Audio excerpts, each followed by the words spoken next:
Welcome back to the comic book collection update. Um, we got 8 comics. They was all pretty good. I don't think any of them was new. Fair to say, it was just all continuings of comics. So issue twos, issue threes, and stuff like that. I think even ones or four. So much. I don't have much to say. So let's get into it. Okay, we're on issue 3 of Emma Queen, I said Emma Queen, Emma Frost, the White Queen, and she ain't looking too queenish out there. Uh, so we start off with her in a dream, having nightmares about the people she's feared in the world, like in the world where she's thinking about like other mutants and also her parents, and that's all the people she fears. Well, really, her dad. And she is waking up because of the Hellfire goons are basically trying to take her captive because now they're just blaming everything on her. Sebastian Shaw, um, Teresa, and Emma's assistant Nor is all just basically going against her, but it's the goons that's attacking Emma, and she's looking for Nor. She basically was able to get free of the goons, escape, get to an airport. The goons get there, but she used her telepath skills to get the security to think they a terrorist. So the goons were chasing her over there in the airport, and they got guns pointed at them, and Emma was able to like for a little moment escape them and get things ready to get on a plane and go. So the goons end up clearing up their situation with security, and their security is trying to help. But the problem is that Emma got a ticket. Emma got some money though. This woman got a ticket to for every plane at the port that's leaving in the next hour. So they had to narrow down which one she's going to. So they asked Nora what it would be because she was close to Emma, and Nora was like thinking, and she said she couldn't be going to Paris. She couldn't be going to another place because she don't like the food. She got to be going somewhere that takes a while for she could strategize what she's gonna do. And when they figured it out, it was already too late. She was already about to get on the plane and head out. But she was already getting on the plane and heading out. And the place she's going to is Hong Kong. It was a 13-hour flight, so she went to Hong Kong. She got there. She went to the Hellfire Club out there where she met Lau. Lau, I think that's how you say his name. But he's a mutant, and she was trying to get his help or see where she lies in the Hellfire. And basically, when she walked into their club, she was told that, look, your membership revoked, so you're not welcome here. And then like the boss is busy. And she said, look, I don't, Emma was like, I don't care. He's going to have to talk to me. So the door hop, the bell hop, whatever, he called security. Security came. It's the goons, and they easily got defeated. She gets to one goon that she couldn't read his mind, but she ended up using some the anti-venom claws that she got on her nails, on her fingers and stuff like that, to put this sedative in him to make him go to sleep. And then she met Liu something. I don't know how to say his name, but she met him, and basically he was with an older woman, and he transformed. He became a shapeshifter and was trying to basically scare her and tell her to go. And Emma was like, "This don't scare me." He was like, "Oh, I know, but guess what? What he said, he told her, but I can read your darkest fears." And he showed a woman, and he was like, "Why do you scare of this woman so badly?" And Emma just was looking at him sideways, but then he was like, "Oh, but I know who you fear the most." And he turned into a father and started talking crazy to her about your disappointment, all kind of stuff. And she was like freaking out and stuff like that. Like, oh, so she really cared about what her parents say and all do to her. She's got some like trauma with her parents. So with that being said, he basically could have done something to her till the older woman there was like, "That's enough, stop." And she asked them what's going on, and it's like, "Oh, I helped this guy before," and she was like, "Oh, you helped my son," blah blah blah, and it's like, "Well, she needs your help, so you need to help her. We're all about loyalty here," and he was like, "Oh, it's a little complicated, all kind of stuff, and I'm trying to watch out for the club." Um, but whatever, we can use a telepathy like her and stuff like telepathic like her and stuff like that. And you know what? I'm gonna come back with some. Let me go get some ice so I can fix our drinks. And like his mother was talking to Emma and telling Emma like telling a little history about in 1942 they escaped the war to get to Hong Kong, but her husband passed away from tuberculosis and stuff like that. And she knows she built the club up on her own by she started off by selling plastic flowers and eventually started up the Hellfire Club in Hong Kong. And she knows the in and outs of the building. And she was like telling it, and I also know my son right now. He left saying he's going to get ice, but he's really gonna relate everything to Shaw that you hear. And they pan out to him, and he's telling Shaw like, "Hey, I could stall her for y'all to come here and come get her and stuff like that." And get back, Emma was like, "Okay, so," and Shaw, the older woman was like, "Hey, there's an elevator. I know the code. Take this right there, and it's gonna take you somewhere for you can be set free, so you can not get captured. I just want you to make me have good memories of my husband because I have 6 months left to live because of cancer. I just want to live them happy, thinking of my husband and stuff like that."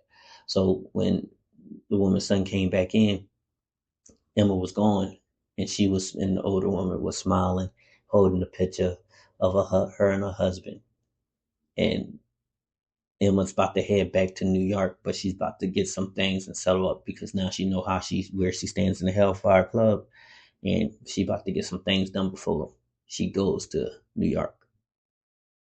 And we'll find out what happens in issue 4. Okay, bring on the bad guys, Dormammu. Okay, so I I low key enjoyed it because I didn't think it was something like that, but I didn't know who Dormammu was. And I watched the Doctor Strange movie, and I still didn't know who he was. So this ain't really no history with him, his beginnings and everything like that. This is just telling you about one of the souls for the soul for Forge and the Soul Daggers. He's one of the souls. His name is James Ravenglass, or James, and he's part of Ravenglass bloodline. And um, as a boy, he was curious about what goes on behind a certain door of his dad's studies. His dad was a sorcerer, so he got a little sorcery abilities. He ain't all that great at it, and he sat up there and opened the door while his dad was dealing with an assassin who had the soul dagger. And for years, his dad was dealing with the assassin with the soul dagger and stuff like that. And eventually his father's before hands, and so on so on back in history since the Lords of Darkness and stuff like that. So basically from then on his dad taught him how to do sorcery, and he learned about Dormammu one time. So to be a great sorcerer and to deal with the assassin, he summoned Dormammu in like years later, and he found the woman he loved, Agnes or something like that. And but he used her in a cult, a fool. He had his own little cult, and he had them cite a ritual to summon Dormammu. And when he summoned him, he told Dormammu, "Hey, I want to be protected from all attacks on attempts of my life and stuff like that." So Dormammu agreed, but he had this wicked smile. So with that wicked smile, it basically he was saved. Every attempt on his life ceased, but it also messed him over because he sat up there and was in a crash that killed because he had moved on from the Agnes woman he was with. He used as a sacrifice in the summoning. All them cultists he used as a sacrifice as a summoning to summon Dormammu, and Dormammu basically gave him ability to do that. So like I said, every attempt on his life happened, but he was involved in the crash. He moved on. He had a family, and his family died in the crash, and he was infected in the crash. 50 people in his family, and he's looking for the stuff. So when people seen him, he when the police and everybody seen him, they seen him and was like, how is he unscathed? They did studies, they did tests, they was basically torturing this man every time. And like he's telling this, he's turned into an old man getting, and he was tortured almost every days of his life, but nothing really affected him. He stayed alive. And his physician who was studying him actually told him, like, none of this is doing nothing to your brain. And he was like, no, what it is that I knew this is what I asked for and I deserved this. So when the physician said, I wanted to hear you say that, and it was Agnes, the one he sacrificed during the ritual, and he was like, what happened? Listen, don't worry about that. I'm alive. And you're not in the real world. You're somewhere else. Come to find out he was in a dark dimension. Dormammu basically pulled him into the dark dimension and basically kept him safe there. But in truth, so everything he was dealing with was all a lie. It wasn't alone. So him and Agnes escaped out of the dark dimension. And when they escaped, he was like, "Oh, thank you, Agnes. I'm young again, everything." And he looked over and he sees Agnes' dead body. And he's like, Agnes, what's going? And he got stabbed by a soul dagger. Sister Sorrow transformed into Agnes. And you're wondering, like, wait, why? So Sister Sorrow can't kill him? Yeah. Well, Sister Sorrow, all those assassins was pawns for Sister Sorrow to get his soul. And from since he was a kid on to this age of adulthood. And Sister Sorrow was like, I'm tired of sending these minions. It's time to do it myself. And she did. When she went, the mama was summoned, and it was like, oh shit, now I got to deal with this. So she went into, and he was summoned into a mirror. So she went into the mirror, went go save James, got James out, and got him. Now, she has the soul in the dagger, so she about to give that back to Mephisto. But then the mama came and was like, hey, bro, you took my plaything. What the hell? And it's like, whoa, whoa, whoa, whoa. I came over here because of Mephisto. And I think if this is a plaything, I don't think you want to deal with Mephisto just because of a plaything. And it's like, you right, I'm not going to do that. But just know, I don't forget things like that. So we cut away and it goes to these, you can tell it's like a different art style, different panels and stuff like that, where Dormammu and Strange are fighting to get, against each other, and then they fought with each other. And Dormammu and Strange basically worked the deal not to basically Dormammu not to take home on Claire. Eventually, if you ever heard me talk about the new Adventures, Claire's in that one, and that's his wife and everything like that. So, and or eventually one point of his wife. At this time, it was just she's still stuck in the dark dimension, and not to put harm on Claire and Claire or whatever, and not to evade Earth. And Dormammu agreed, but Dormammu he's still going to sit up there and do what he want to do. He's not going to listen to Strange, but at the moment he just let Claire go, and he's not going to evade her. He's tired, and because they ended up working together to stop some stuff in the dark dimension. So um while he was resting and recuperating, Sister Starro came and he was like, hey, I'm from the future, and I want you to know I know what the deal with the soul forge and the soul that I came collect I took from you. And it's like, just know he Mephisto succeeds, and he is difficult to deal with. But if me and you link up, we can stop that before it can happen again. And just you're in your time and stuff like that. And it's like, if he's this strong or he's so difficult that some things can happen, what should we do then? How are the two of us going to beat him? And he was like, who said it was going to be the two of us? Now that's where it ends, right? And I think these panels were supposed to be for the look, because in every I told you this, but go read the other ones, because you get like Sister Sorrow's background at every end of all the bring on the bad guys comics. You get a like slow stuff with Sister Sorrow, and this is the main scheme of the things. Because now we're about to get into Mephisto, bring on the bad guy. Mephisto's one next, and that came out at the same time as Dormammu. So, and I understand now because of his stature and Mephisto's stature is like basically like the same level. So now I see why they came out on the same day. So let's talk about let's talk about bring on the bad guy Mephisto. All right, bring on the bad guys Mephisto. Oh man, I'm not gonna lie to y'all. It was lackluster. It wasn't all that, and it used well no I'm gonna say this, it used like the old characters designs like the way back in the day, so it wasn't really like up to date like some of these other ones, like even though which one, bring on the bad guys, Dormammu was like, it was like up to date in like back in the day. It's like it's switched from back and forth. Like every single one of them had their own little art design, so it wasn't really all the same art design. With all that said, that wasn't even important, but it was the read. So Mephisto got all the souls that he needed and stuff like that. But Sister Sorrow had set up there, made a deal with Doom to basically stop him from controlling all the souls.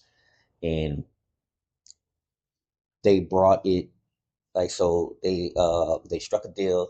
They used all of, well, no, Sister Sorrow had all of Doctor Doom's technology at his whim. So she used that to travel through time, to talk to everybody that she needed to, all of the bad guys that we learned about. So when Mephisto went to used the Soul Forge, he brought Sister Sorrow. Sister Sorrow attacked him while he was trying to activate it, and he knew she was going to, so he knocked her out, like knocked her aside. She kept attacking. He kept that at bay, and he activated the Soul Forge. She started controlling the souls, and she said, "I'm going to stop you." And he was like, "What humans say?" Mephisto said, "What humans say? You and what army?" And she said, "This army." Doom, bring on the bad guys. That makes sense about the title with Doom, like, because it wasn't bring on the. I think it was it bring on the bad guys Doom, or was it Doom bring on the bad guys? I forgot how the title was. I'm gonna have to go look that up in my little stash.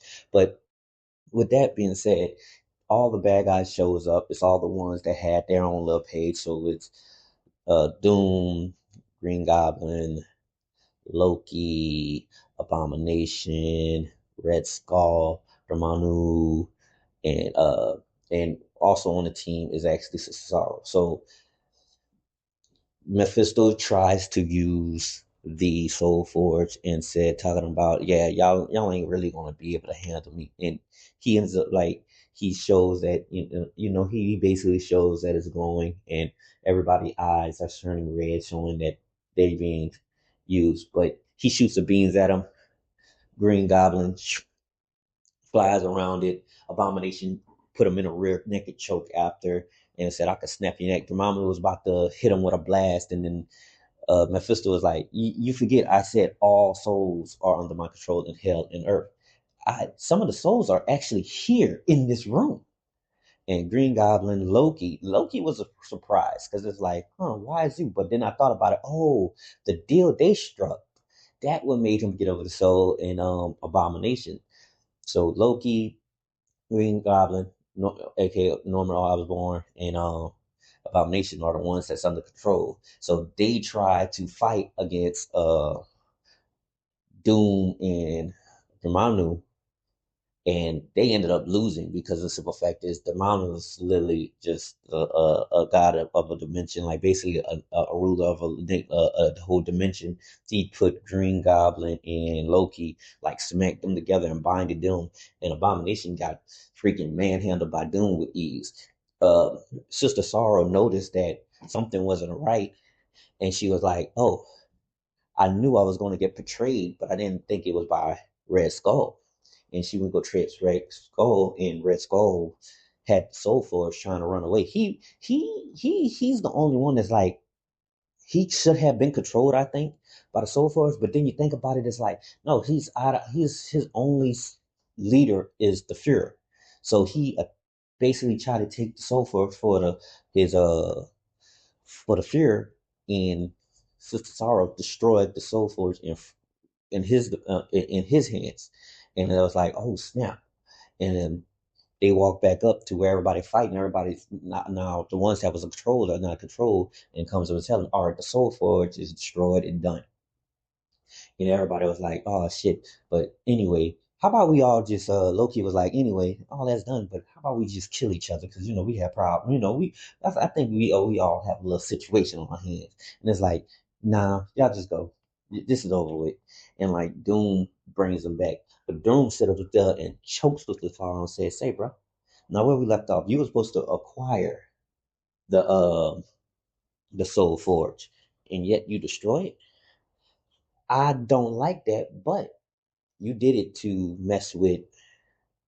uh to mess with Mephisto, and I am pleased. So I'll let you go. And he disappears in return. And Sister Sorrow was like, Sister Sorrow was like, all right, I see he understands what's going on. And like, uh, Mephisto was like, what did you do? Oh, I didn't really destroy the soul forge. It's still right here. I control all the souls. I'm coming to mess with you. If you don't want me to go after you, this is what you need to do.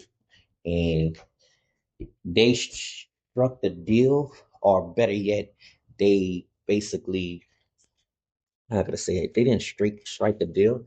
They basically canceled the debt that the debt that she gave to Mephisto, and the debt was her basically working for him. But the problem is that it was supposed to be her working for him, not her dad's soul living in torment in hell. So to cancel the debt, and the soul that she kept the soul forge and didn't use it upon Mephisto, and she took her father's soul. That's the only soul she had wanted to control, and went somewhere and live out their lives. And that's the end. So hey, I think there's Hellverse. They say you could get more about bring on the bad guys and freaking what's his name on Mephisto, more about them two in that. But I'm like, no new series, because that's already in 10 also. So it's like, if they get a book, if they get a little book, I'll sit up there. If they get a paperback book, I'll get up there and I'll probably get interested. But I don't know. Besides that, eh, Mephisto's one was lackluster, but it's the end of the series though. Issue 3 of Death of the Silver Surfer. And I gotta say, um, the Fantastic Four. I don't know. I know this is their problem with the Silver Surfer and Galactus, but they start off this comic, and I gotta say, like, man, I didn't think they'll get like outsmarted and outmatched by one person. But let me explain. So we start off with seeing the Fantastic Four going to the, I don't know, the Galactus or something like that, or the tomb of Galactus. I don't know what this is now, because I thought it was Galactus being dead, but it's like look like a tomb, or is this something? And they show up there and they see these praying mantis type beings over there, and they're telling them it's too late, y'all should pray that your lives are over and stuff like that. And the Fantastic Four is like, what are you talking about? Next is we're pretty fantastic. They were telling me y'all are nothing, and then like Fantastic Four, but we got powerful friends. And then they said talking about, oh, you talk about uh, whatever that group of alien defense type people, and oh, them in the cosmic power, and it was like, or is it basically they was just talking about like, no, no, no. Who they were really talking about? They was just talking about like they were really actually talking about like the Silver Surfer. You talking about him? And it was like, yeah, and it's like no, no. Because the thing that escaped from that little thing that, the lead of the space alien defense force took. It was the blood of Galactus, and with that, it can destroy and wipe out a planet. Like it can wipe out so much. It's like a nuclear bomb, even something worse than that.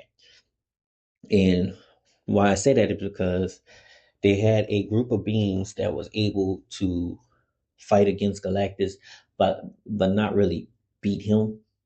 And what happened was they was able to fight against them, to defend them off, and eventually they got to where they had technology that was able to wound him. And from that one wound,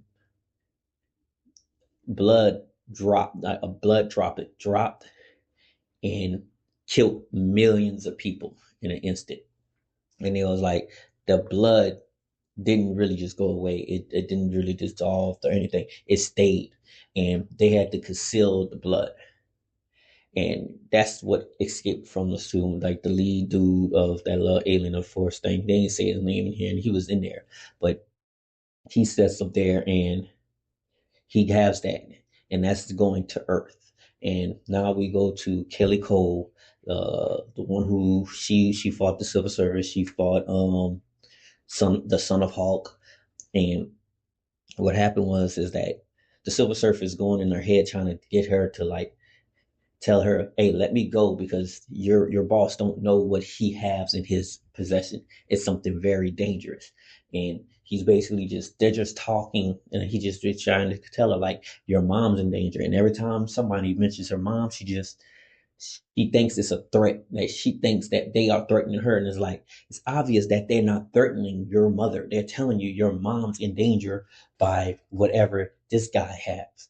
And Silver Surfer is like you just don't understand. I understand why you just don't trust or do everything because the people who taught you this organization basically trained your brain to basically hate and look at us as the bad guys. But in truth, we're here. I'm trying to help you. And the thing is like he's really right. Like you just heard what I said. That thing destroys millions, and it's a single drop of blood. Now you're thinking of your stuff. No, it's Galactus. It's large. It's very large. So with that being said, he has that. Like the leader has that, and he tells Kelly Cole that hey, I'm going somewhere. I'm about to kill what it is. Yeah, I'm about to kill the Silver Surfer with this. And I'm guessing he's going to use the energy somehow to basically kill him. But while Kelly Cole was put on guard duty of the Silver Surfer, um, the Son of Hulk, and some others, she was on guard duty watching them. And the Fantastic Four comes and tells her, hey, listen, you need to let him go because we need to stop your boss for what he has. And she wasn't having it because the Fantastic Four eventually said something like, your mom's in danger. And she took that as a threat and started fighting them.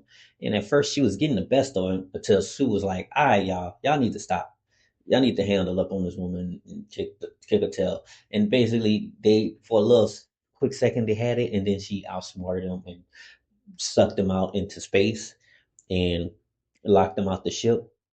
And then these space beings came, these space creatures came and like hauled them off while they were trapped outside of space, in space. And Kelly calls back in the ship by herself, and the Silver Surfer had got tuned out. She had tuned him out by sealing him in a little case or whatever, like in the little prism, little pod. And but then all of a sudden he was like, "Hey, I don't think you understand. Like you are really in danger, and I'm really trying to help."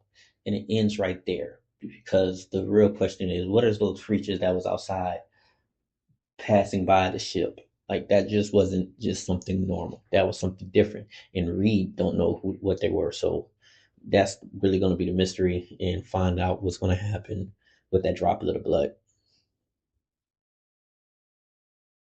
Okay. We have the Predator. Black, White, and Blood. Well, let me reset it. Predator, Black, White, and Blood. I heard someone say they do not like this series from the first one.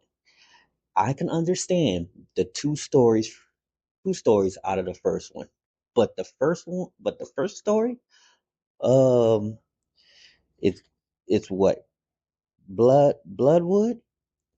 That one would keep me interested in the Predator, Black, White, and Blood, and we have part two of that. So it's the young girl in the first one is named Millie. When she saw the predator fight and the little dog fighting thing, she was intrigued by it. And I don't know what happened in between chapter one, well, part one and part two, but she was dedicated on seeing the predator. So she started like robbing people, and first she started insisting, but then she started robbing people. That was all said in like in dialogue, because the guy Phillips, who basically runs certain operations. He's not the big boss. The big boss is Jim. He set up there was like, oh, you want to see him so badly? All right, come down here. Well, we bring you to him, because she started robbing everybody. They was basically gonna mess her over, get the predator to mess her over. But the thing was, it's like something must have happened in between there where I think the predator and her decided to work together, because when they told him and the predator, it's called Lucky Boy. So when they told Lucky Boy do it nice and slow to her, he killed one of the guards. They had two guards. He killed one of the guards. He knocked one over. He started choking Phillips with a chain. And when the guard he knocked over tried to get back up and try to use his gun, he kicked him so hard that it ended up killing that guard. And then he told the girl to get the key. And once she got the key, so Millie got the key, she used the chain to basically split Philip's head off, and they escaped. Now that they escaped, they're on the run. And Big Jim was like, "Hey, I don't know what's going on here, but everybody here, we make deals. You pay your debt, you get rich, and you free." Lucky Boy, he got a debt to pay, and I want to collect it. So and I haven't collected all of his debt, and the only thing was there is no real debt. Lucky Boy, the Predator, don't have a real debt. He crash land from, I think they call Yatas from Yata Prime. He crash land on Earth, and when he was crawling out, Big Jim chopped off his arm and using it as a staff, like as the foot, the end part of a staff, or a cane. There we go, a cane. And it's like, man, this is messed up, right? Like he don't got no debt, but it didn't matter. So they're going out hunting for, but they don't know that Millie helped out, because the little the little bartenders and prostitutes and stuff like that. They looking for her, and they're like, they said she was with Phillips, and they were like, Big Jim was like, he don't care. She's one of so many women that we can find off the wenches that we can find off the street or find from anywhere. But they didn't know that she had helped freed Lucky Boy, and Lucky Boy told her in a cave that I need your help killing. I need your help killing Jim. And that's where we left off. This is only part two. I can't wait, for part three and issue three. But there's two other stories in this comic. So the next one, I think it's called Exploration. And in this one, where we got three guys hunting for the abominable snowman, the Yeti. And you're thinking, okay, you're thinking this is gonna go this way, and it's like, hold on, just wait, let me get to it. So basically, they are hunting. They're basically, telling the people who's guiding them, like, take us, we'll pay more if you just take us there. And it was like, look, we'll lead you to the entrance area to where you need to be, but after that, you're on your own. We're going. We're not going in there with you. So all that happened. They went, and Royds is the main person of the group, and Royds basically was like, hey, this is we got to do it. I can't believe we're going to be probably the first ones to actually get an abominable snowman. And I have to find the other guy's name. There's Leland. Leland, don't worry about him. You'll understand why they don't worry about him. If you don't already know, you don't already know. You don't know, you don't already know. You just don't know. But Roy's is the main guy. Let me see. But Pluckett. Pluckett is like a guy that's telling them, hey man, I think we need to just stop this. It's probably just a fairy tale. We don't need to be here. And Royce was like, hold up, we got tracks here. They leading us to the right way. They ain't steering us wrong. And it's like, man, that could be a bear. Nah, I could tell. We too high up for bears. And how the snow shifted around the print, this ain't no bear.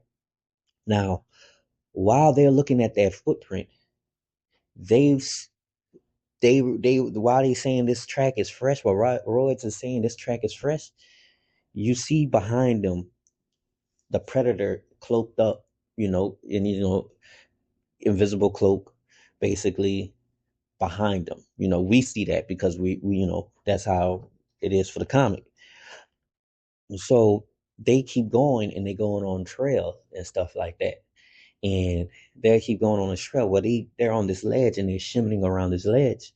And they're like, man, I can't believe, Roy's still just hyping up, like, yeah, we're going to get him. We're going to get him. Oh, yeah, I know this is holy grounds and stuff like that, but boy, boy, boy, we're going to hunt this abominable. Hey, do y'all see these red balls that's on my hand? And because, the Predator's signature red dots that, he's about to shoot was on his hand. And what happened was the Predator shot, boom, and they fell. They fell, right? And when they fell, Pluckett went after they was to survive the fall, but Pluckett seen that Roy's arm was gone. Roy's trying to say he's all right. They look at what's his name? Leland, and Leland is like, they asked if he's all right, but Pluckett asked if Leland's all right. He's like, I'm okay. And right there behind Leland was this massive dark silhouette that towers above him. And it is the goddamn abominable snowman, the freaking Yeti. What? So the Yeti just smacks Leland. He's dead now. And Royds and freaking Pluckett don't even know what to do until something goes past their head and cuts the abominable snowman's arms off. And it is the Predator. Yeah. So basically, the abominable snowman's real in their universe. So yeah, he's hunting it. And Pluck is like, man, we need to go. I don't even know what that creature is. I could tell that one's the abominable snowman we've been tracking, but what is that creature? And Rhodes is like, he's basically dying from blood loss, and he's like, easy, easy, Pluckett, it's easy. He's and then Pluckett's like, don't die on me, don't leave me in here with the monsters. He's a hunter, like Rhodes know a hunter when he sees it, and he's like, and we're just, man, look, you saved your last breath. And actually, better yet, let me read from a hunter on to the rest. A hunter, and we were just roids. Roids, don't leave me alone with them. Predator and Abominable Snowman fighting, and Roids say, just bait. Yes, the Predator used them as bait to get the Abominable Snowman. And the Abominable Snowman and the Predator fights, and Predator wins and drags off his prize and leaves Roids and Pluckett there to die. But Pluckett makes it, and he sends pictures back to his fellow colleagues, and like whatever little thing that they do. and they said, man, ah, man, these pictures, like they don't have no pictures of the predator or the abominable snowman. They do have the footprint picture, and they like, man, that's probably just a bear, and Pluckett and all of them probably just suffered just was in a horrible avalanche, and Pluckett must have had a little ammunition and must have got attacked by a bear, and that's all it was.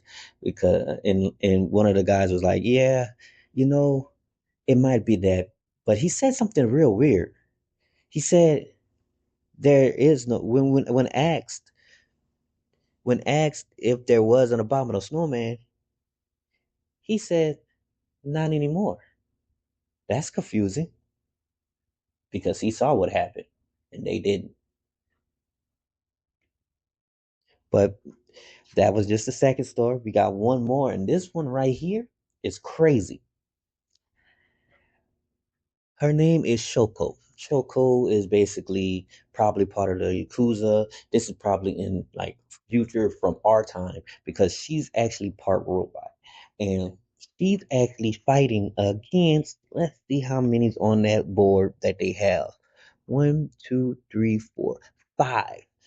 Five predators, but she already killed three, and you see how she killed the third one. She sliced him in half, and she's trying to survive to get a second chance to go back home and raise her child that she basically was giving tough love to, was raising him without like the nurturing guidance of a mother, but more of like, hey, I'm raising you as a warrior and I'm gonna never be like this. And she's like, I want to go back and raise him as a mother and be like what I am, like polite, be real with him and be together. So she had to fight these predators. But the thing is that these predators, she's only able to beat them like in one on one because they're not working together. They started off working together, but it started to fall apart, and some of them went rogue. So she was able to take them out. To be real with you, in a one-on-one fight, none of them are skilled. So she's down to the last two, and one of them finds her, and he thought he had the grab, or it thought it had the grab, and she threw freaking kunais on him and chucked him to a tree. But the problem is that the three little dots, the little shoulder cannon blasted, hit the ground, made her go back, and like he was going for the kill when another one shot him in the arm and set up there. And he looks back to look at that one because he was about to face off, and she sliced his legs off. Shoko sliced his head leg off and made sure that he wasn't able to attack her again. And then she sliced his neck, and then she squared up with the other one, and they flew into the sky using jetpacks and stuff. And she basically sliced him and made him lose. And when she's not dead, when basically she was on the ground about to go for the kill, she can tell in the eyes something, because all of them had masks. By telling in the eyes of how the predators look, she realized, oh snap, this ain't no game, this ain't no tournament, this ain't no contest. This is a ritual. These guys are basically these guys are getting treated like I treat my son. Oh my gosh, I'm messing up. And it's like she didn't feel right, and she was like about to let him kill her, but it was a time event and they exploded. Since she survived the ritual, she gets to go back home.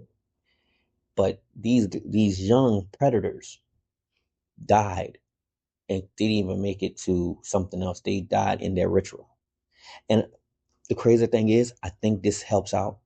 We probably will get a more understanding in Predator Badlands, because I think that's probably what that's going to be about. But I'm unsure, don't know. But I'm not gonna lie to you. I do recommend Predator Black, White, and Blood issue 2. For real, it is. It was a great read. It was a great read. I enjoyed it. All right, Mr. Terrific. I want to say issue 4. It should be issue 4.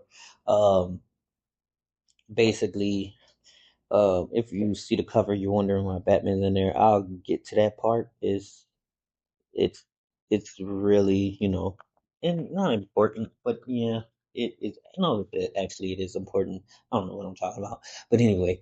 So what I really want to talk to you about is if you are not reading this and you're just getting information from me or highlight clips from other people, just know that there is two stories going on in once in all issues. I skipped the one where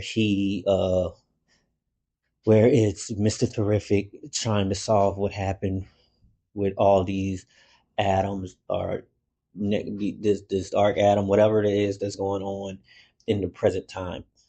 I'm only concentrating on the the past of how he came up, and that's it.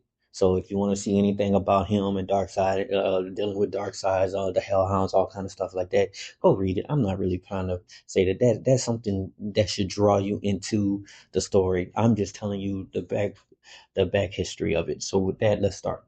Basically, where they left off, he was getting his tail whooped. Michael Coates was getting his tail beat by Corinth or Cornet something. He named after a bird. So he was getting his tail whooped. He knew he was going to lose, so he was like, he got to risk it all by doing something a little rash. So what he did was he made one of the T spears go and make an explosion with the reactor's coolant system. Boom. And like the cornerman was like, "Man, what is wrong with you? Why would you do that? You need to not set up balls in the radiator room." And like some guys came through, more security guards came through, tried to gun him down, and he ran out the way, went through a little vent. The room was already starting to flood, and they was shooting. And when it was like the corpsman was like, don't shoot," and boom, more explosion happened. Mr. Terrific went down into the little drainage system, and he went out and got into the bay. And while the explosion happening is basically causing the whole engine that makes nether atoms or nether radiation basically exposed and leak out, you know, is now happening. So nobody's really worried.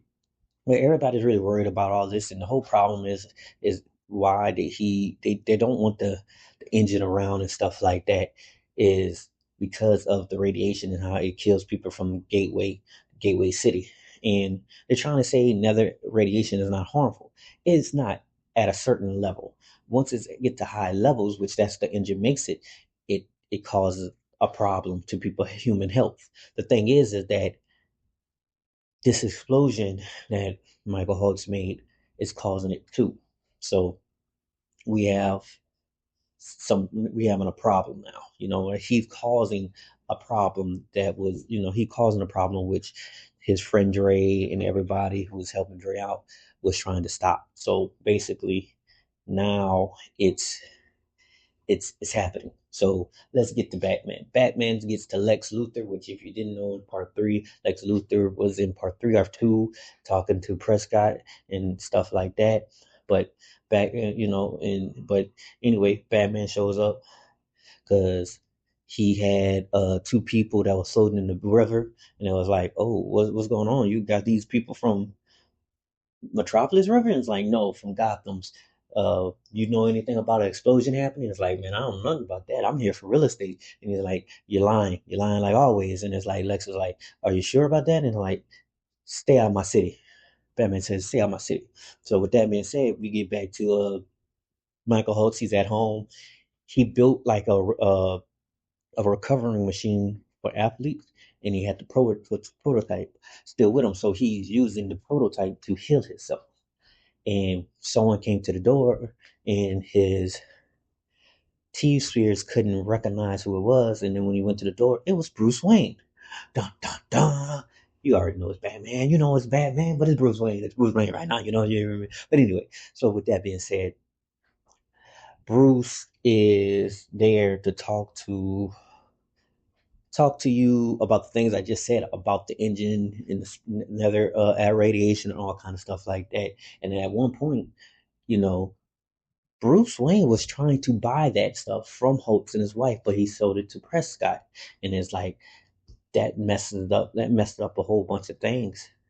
It could have stopped a whole bunch of things happening.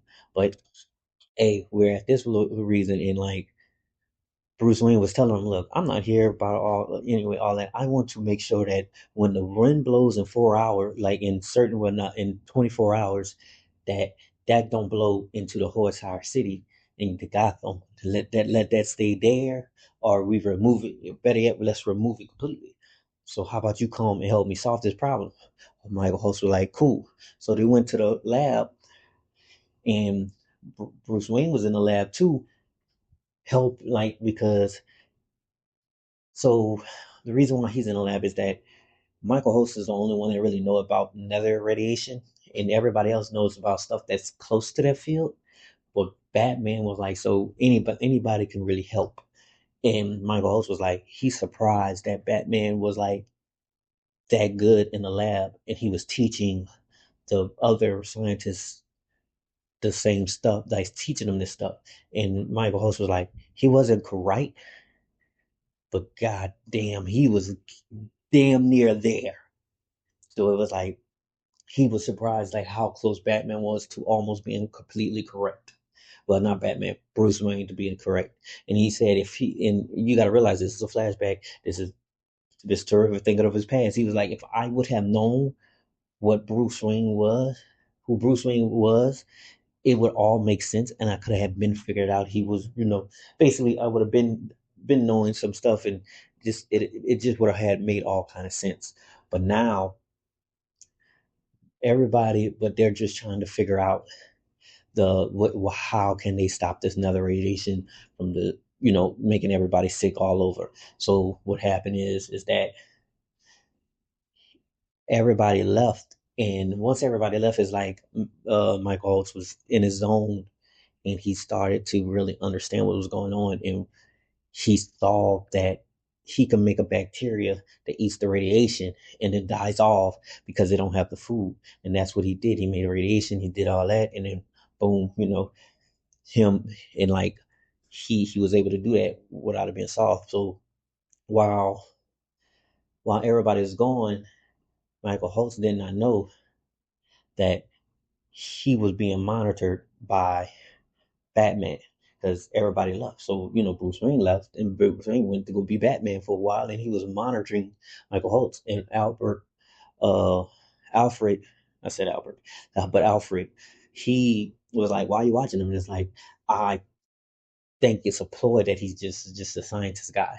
And it's like, no, he seemed like he is, and he seemed like he's trying to solve this problem. And it's like, why are you not there helping him? It's like, because I plug everything into the back computer, it's going to solve itself. And it's like, oh, in a couple of minutes, it should be solved. And then like Alfred was like, yeah, but this man's trying to do the same thing. I don't know why you think he's the criminal who did it, which he is, but I think you should know.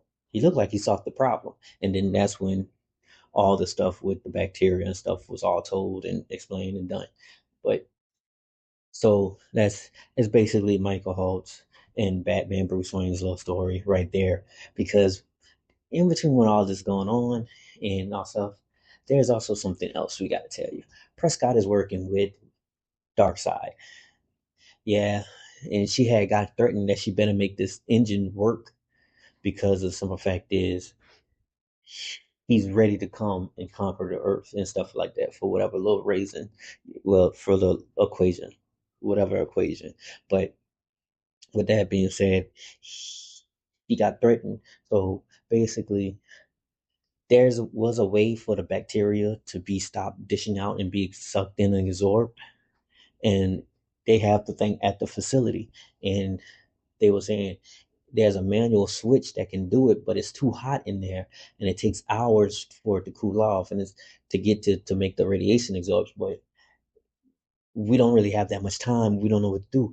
We don't have nothing that can go in there, no robots, anything go in there and take the heat to turn the switch. And it's like, so Prescott was like, she said she's going to put on a suit, go do it. And they were like, no, don't do it. And she was like, I'm doing it. And then she went go and do it.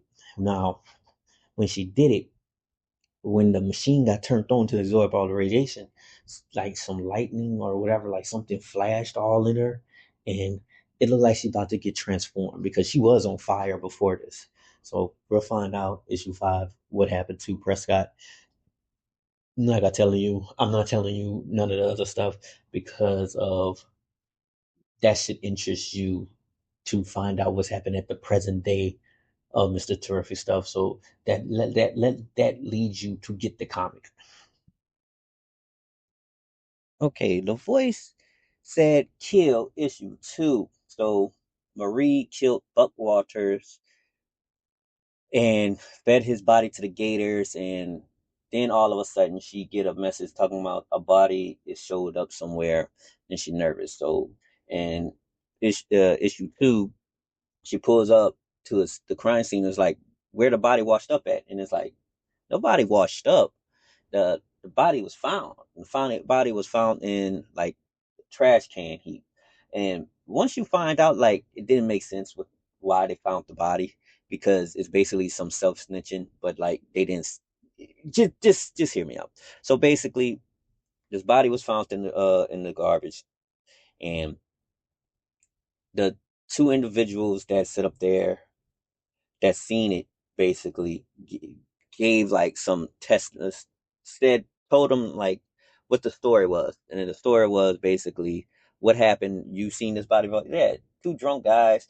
They was fussing and fighting about some money. Went back there and they went go have a fight. That's what happened. But then when we hear the sirens, we wondering what the heck going on.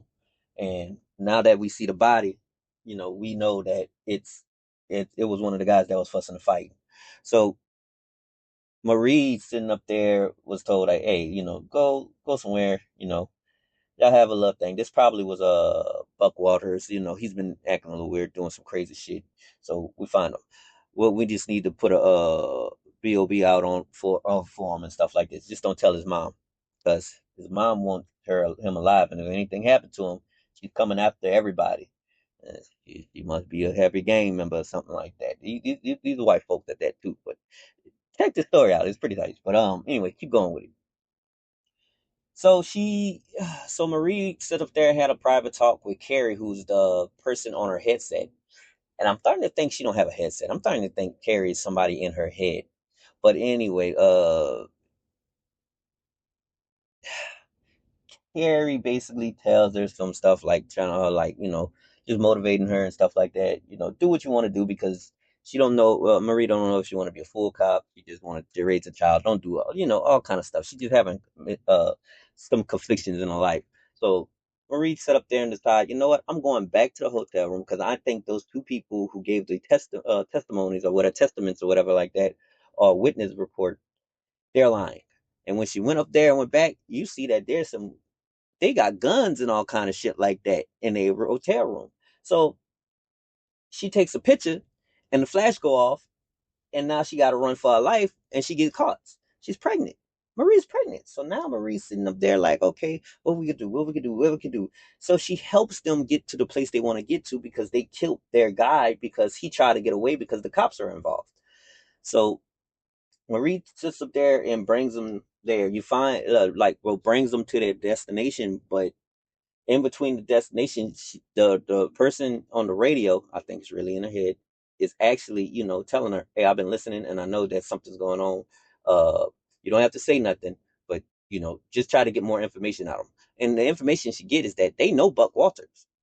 And with that being said, they said Buck Walters has been getting accused of certain things that was them, this little group. But Buck Walters is getting confused because like he knew he's a crazy dude and he was locked up with him. And Buck Walters taught the dude, all these guys, well, one of these guys, everything he knew about the bayou. And that's why he's here. Because at the destination is a submarine. That guy is trying to escape because he escaped from prison. So while Buck Walters, he got let out and he just been doing crazy stuff. This guy, he escaped by faking his heart attack. And his name is Daddy. That's all we know him by is by Daddy because of the young woman that's with him. So I don't know. This is starting to get more. I don't know how this is gonna go. But if we're gonna have more death, and Marie's captured, I hope she don't die because she pregnant. But at the same time, we gonna find out. This is a decent story. It's a decent story. Okay, so news from the Fallout Part Three, well, Issue Three, and we start um before the bombs. So it's another flashback before the bombs. We did that last issue, and we have Nancy and Charlie talking about their failed relationships they just was in. One, it just he didn't like Charlie didn't actually try to holler at the woman, and Nancy, some reason, some why, the guy just sat up there and said for a couple of days he's going to be out of town. He never came back, and that was like 2 weeks ago. So they're just lonely, but they're bonding together. They was like, we'll be lonely together and stuff like that. And that's really all what that was all about because they had to get to work at the diner. Now back to the present day where Rob and Joe is still fussing over the gun, and Joe ended up not wanting to let go of the gun. He's mad that Joe is siding with, that soldier guy, and was basically saying, how can you pick him over your own kind, because the soldier guy we found out last issue is a black man, or someone of a different race. Let's just put it that way. I think that's a better way. Um, so while they're wrestling for the gun, Joe accidentally shot him, and Joe was about to lose his mind until the soldier guy was like, "Calm down, say you're okay," and everything like that. And he was like, "Okay, now." Joe's little sweetheart, who got turned into a monster, is still trying to break in, and not Joe, Rob's little sweetheart, she turned into one of the creatures to try to break in, and Joe was like, I can't shoot him. So how about, somebody else take over? And Charlie was like, I'll do it. And Charlie went to try to go do it. And the female broke in, and Charlie was about to do it, and he got attacked and bitten and all kind of stuff like that. He didn't really shoot her, and like um it was a little, everybody just looked and like, all right, we gotta go. Cause he's about to turn. So they about to dash out. And Joe have a car in the back, and when they get to the back, they wondering, you know, where's Joe's keys at? And Joe don't know where his keys at. And your boy Charlie, who transformed now, is about to attack him, but the soldier guy grabbed the knife from out the kitchen because the car was parked in the back. So they went through the kitchen to get there, and they square off. That's the end of the issue. But we have somewhere in between there, McCoy General McCoy is actually in control of all the creatures. That's the crazy thing. He's actually able to control them because they somewhere picked up found this, like, we go to a scene where we're at a little auto shop, and the mechanic try to shoo off a bird, and the bird claw him, and when he opened his eyes from the claw, he sees like all the creatures around him. And McCoy comes up talking about, we choose you to be part of whatever. You just got to open your mind. And McCoy is just having them all stand around. But something's up with McCoy. He must be affected too, but in control, because he grabs the dude and tells him, open your mind, and rips them in half, like straight down the middle type, ripped in half. So it's just this whole thing is just giving off more questions that need to be answered. Like, what's going, like, how is McCoy's able to do that, and what is going to be, like, what's going to happen with the face off with Charlie, transform Charlie, and the three survivors. But we'll find out in issue 4.